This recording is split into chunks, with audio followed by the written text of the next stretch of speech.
Hello, everyone. I'm so excited that you could join me this evening. This is just our little setup page, so hopefully you got everything set up correctly. If you have any questions, let me know, and let's dive into it. So tonight we're going to be discussing Chapter 5 from Thinking Collaboratively by D. Randy Garrison. And so for this session, hopefully you're in a nice quiet space. I know we're coming from home. I've got dogs and pets and things, so hopefully you can't hear too many of those noises. And you definitely are going to want to make sure you have something to write with.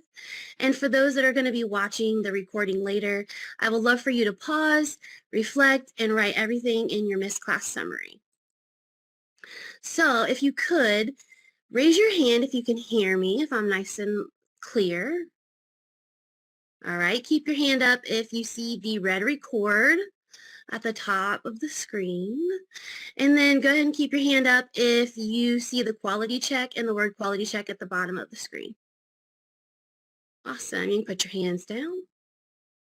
So for each session, I like to start off with like a comic or a quote, just something to kind of get our minds focused and maybe a little less anxious from our crazy day. And this one I thought really fit with what we're going to discuss tonight. And this is a quote from Benjamin Franklin that says, "Tell me and I forget, teach me and I remember, involve me and I learn."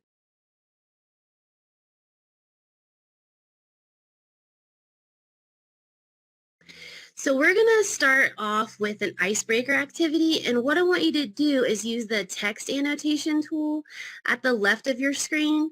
And I want you to type in on the blackboard and maybe want to Care if you want to go at the top and Laura if you want to go at the bottom. And I just want you to tell me what you think makes an effective learning community.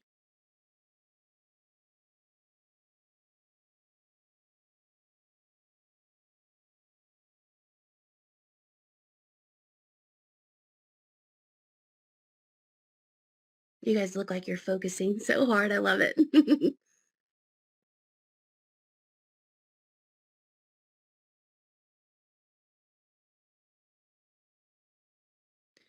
And I think when you're done, yeah, I was gonna say you have to hit the button. All right. Open mind. Hold on. Let me make this a little bit bigger. All right. Open-mindedness and good communication skills. I agree. Do you see mine? I don't. Oh, No, there it it's up. goes. It's up there. I was gonna All say right. it's been there. Group collaboration. Yes, I love it. So our big idea for this chapter is that communities of inquiry are essential to learning in order to change and thrive in a connected, knowledge-focused society. And some of our learning objectives for tonight, upon completion of our web conference, is that students are going to be able to define a community of inquiry. You're going to be able to describe social, cognitive, and teaching presence in the collaborative community of inquiry theoretical framework. Say that 5 times really fast. And then you're going to be able to analyze how to incorporate all the elements of the COI theoretical framework in your design processes. So, communities of inquiry are defined as a group of individuals who engage in purposeful analytical discussion and reflection to create personal meaning and to check for mutual understanding. So back in 1980, I almost said 19 something, not the right one. Matthew Littman, he coined this term community of inquiry, and he and his colleagues were trying to redefine educational practices. And so Littman really believed that critical thinking is the objective of education, but there has to be a social element added to it. So with us being technologically connected as a society like we are, the concept of community really draws our focus to this social aspect of inquiry. And so for us, this means that group dynamics are going to be defined by the identity of the group and the participants in the group. So, true or false. For this, I want you to use the pen annotation tool at the left, and you're going to just circle true or false. And I want you to tell me if it's true or false that a community of inquiry is made up of individuals who engage in purposeful analytical discussion and reflection to create to create meaning and check mutual understanding.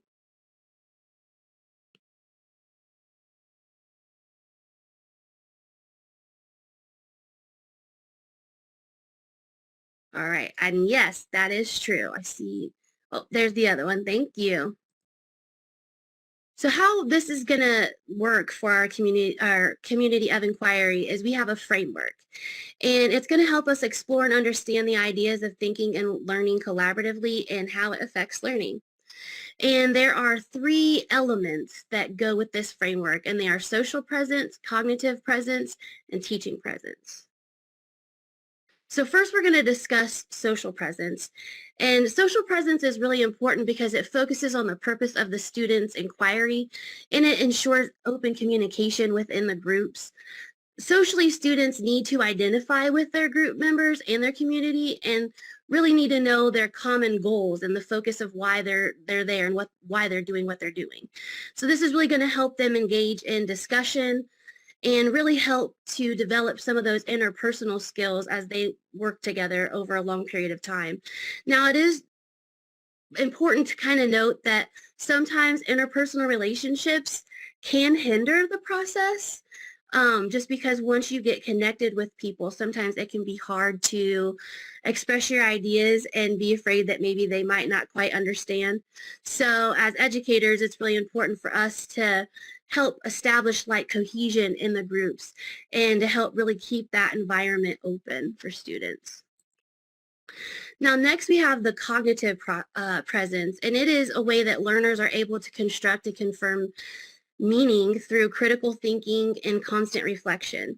So we're really going to see this with the practical inquiry model, which this is all about how this class is set up. So I think this is a pretty good example for you tonight. But the practical inquiry model is really going to help those critical thinking skills, that cognitive presence within the group. And so the practical inquiry model is made up of 4 phases. It's the trigger phase, exploration phase, integration phase, and resolution phase. That trigger phase is kind of like the icebreaker we did tonight, that thing that gets you to kind of think about the big idea and the lesson, right? And then the exploration phase is kind of what we're doing right now, the talking piece, the exchange of information. And then the integration phase is where we are really going to take the ideas that we talked about in the exploration phase, and we're going to make connections with them. And so that could come in the form of like a case study, like we're going to do here in just a few minutes. And then we have the resolution phase, where we're going to be able to apply some of those new ideas. All right, and then the last part of the community of inquiry framework is the teaching presence. Now, teaching presence is important because it keeps the learning environment functioning. And so there's a few things that teaching presence is responsible for: designing, facilitation, and we're going to be providing direction of cognitive and social presence. So facilitation and direction are important because they're really going to ensure that all the goals are going to be met and there's cohesion amongst all the learners. And the teaching isn't necessarily meant for just the instructor. We get to be more of a facilitator in that, and it's kind of meant for every single person that's a part of this learning community. Now, we are there to offer discipline and even our pedagogical expertise. All right, you ready for our next questions? Okay, so we are going to match the definitions, and I want you to use the little line tool for the annotations, and I want you to match each term that you think goes with each definition. And I apologize, I need to get a drink.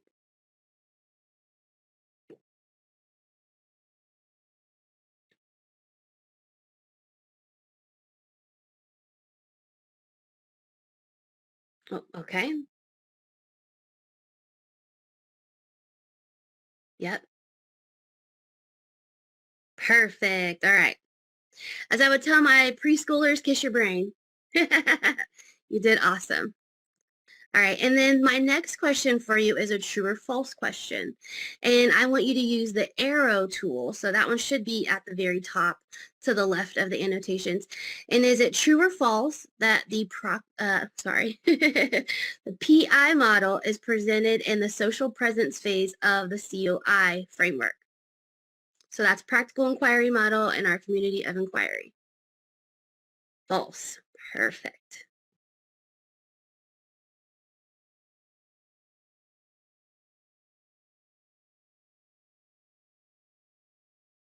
Now, what we're going to see with this model is there are going to be some deep approaches to learning. And so the concept of a deep approach to learning is really crucial to thinking and learning in the community of inquiry model. And research that has been done on our deep and surface level approaches to learning has really helped us gain insight to how, we think. And so surface level approaches, that's kind of where we cram and we memorize and we just kind of reproduce what we think the facilitator or teacher wants, where those deep approaches to learning are really helping students to incorporate what they're learning in the moment to their existing knowledge. So as educators, our goal is to always have students take deep approaches in their learning, but we know, sometimes that doesn't always happen. So we have to make sure that when we are providing content for our students and homework and things like that, we're not giving them an abundance of a workload. It's got to be practical and reasonable, right? And then we also need to think about those assessments that we're doing. We want them to not just be asked surface level questions, but questions that really challenge their thinking. So that's going to take us into the community of inquiry case study that I have for you. And how we're going to do this is I'm going to send you to breakout rooms, and I'd like for you to go to breakout room number 1.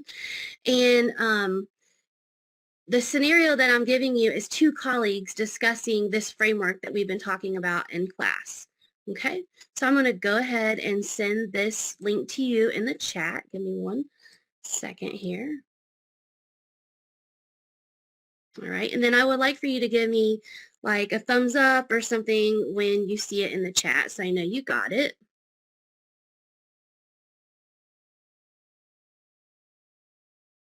All right, and now I'm going to send you to breakout session. Oh, sorry, my computer froze for a second there.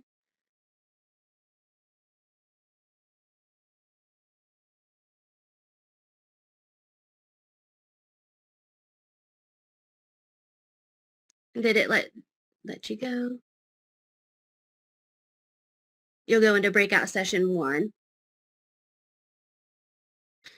All right, so for my virtual listeners, what I would love for you to do is to answer the questions, and you will find the link for the Google Slides on our page for our school.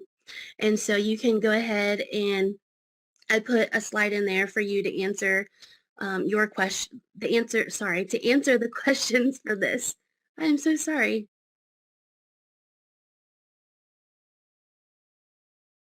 Hello, welcome back. You can go ahead and unmute yourselves. That's okay. Were you able to write in the Google Slides? We were not. Okay. It gave us view only access. Okay. So we just started to talk about it. Okay, that's perfect. I am so sorry. I will have to make sure that I fix that. But if you could, do you want to go ahead and tell me what you talked about? Yeah, we just talked about, the fact that teaching presence is super crucial because you do need that facilitation of the group as well as, good instructional design to kind of keep focus on the end goal. And while social presence is very important and it definitely helps with student engagement, that teaching presence, like without that teaching presence, you can't establish a good social presence. You need one before you can have the other. Right. Well, that brings me actually to our next question. So what part of the community of inquiry framework do you think is more important? So you can go ahead and put that over here in the chat window to the right. I think you kind of already got ahead of me there, but I love it. Teaching.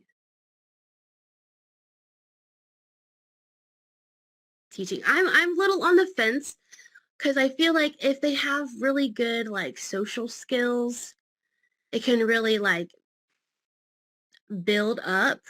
But I feel like you too, that teaching presence to kind of know when to give and take, I think really is going to help.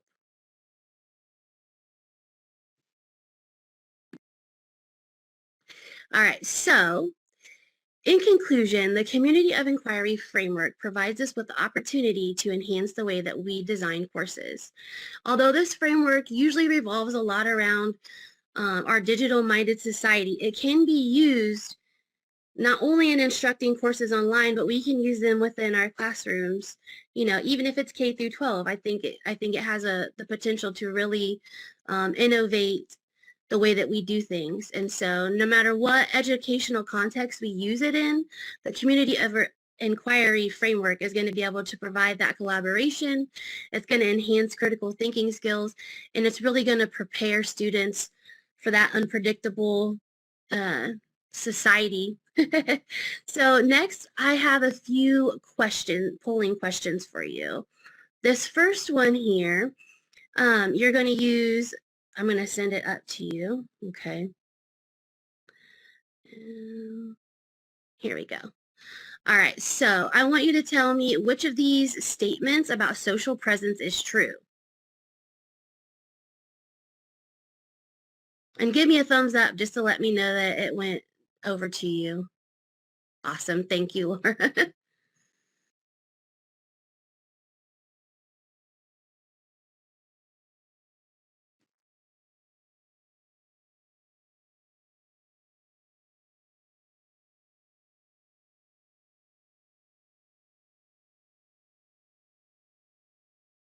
And did you guys answer then? Okay, because it's not showing me. So, oh, there it went. Sorry about that. All right. And you guys answered those correctly. It should be that social presence should always have open communication, and social presence is about group identity and collaboration. So this next question that I'm sending to you are, what are the phases of the practical inquiry model?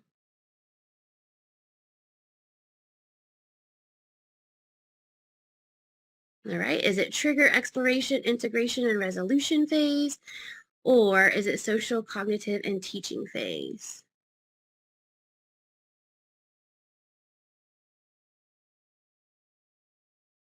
Right, and you were right. It is the triggering, exploration, integration, and resolution. It's not phase, but I changed the wording there just to see if I could trick you a little bit. Okay, and then I have an opinion question. What is a community of inquiry? And I want you to write in what you think it is. So you should be able to type that in and go ahead and use the last Slido polling question there. And while they're answering it, all my virtual listeners, don't forget you can put in all of your answers in your missed class summary.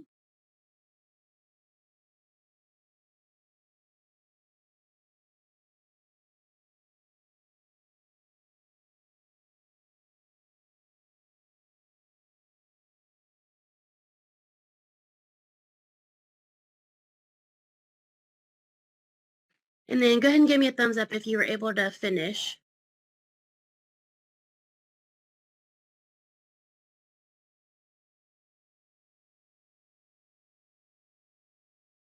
All right, perfect. Thank you.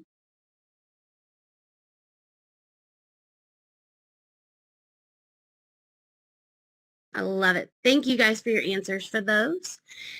And then that is all that I have for you this evening. So I just want to say thank you so much for taking time out of your evening to join me. And again, for those virtual listeners, please make sure that you put all the information that's needed in your missed class summary.